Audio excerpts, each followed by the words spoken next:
अस्सलामुअलैकुम वरहमतुल्लाहि बरकातुहू। मैं हूँ मुकीता वसीम और आज हम सूरह बकरा की आयत नंबर 49 पर गौर करेंगे, तदब्बुर करेंगे।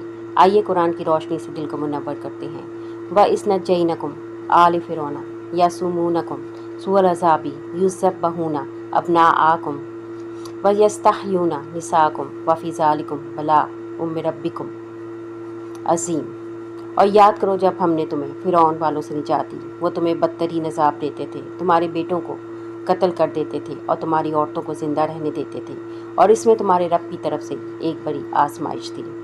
इस आयत में अल्लाह सुब्हान ताला बनी इसराइल को उनकी तारीख का एक दर्दनाक मगर सबक आमोज़ लम्हा याद दिला रहे हैं। फ़िरौन और उसके लश्कर ने जुल्म की इंतहा कर दी थी।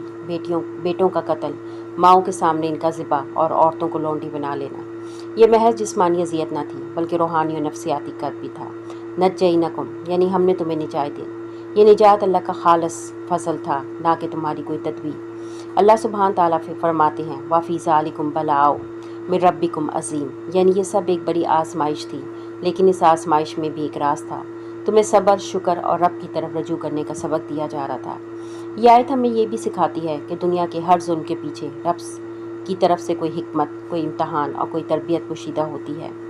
आज हम कुरान पढ़ते हैं तो क्या हम इन आयात को सिर्फ बनी इसराइल की तारीख समझ कर छोड़ देते हैं, या हम अपने फ़िरौन, अपने नफ्स, अपनी ग़ुलामी और अपनी आजमाइशों पर गौर करते हैं?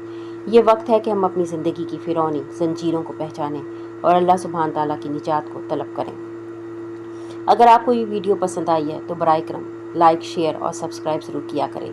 तबसरे में लिखें या रब मुझे हर जुल्म से निजात अता फरमा। अगली आयत की रोशनी में जल्द मुलाकात होगी, और तब तक अपना बहुत ख्याल रखें। वस्सलामु अलैकुम वरहमतुल्लाहि वबरकातुहू।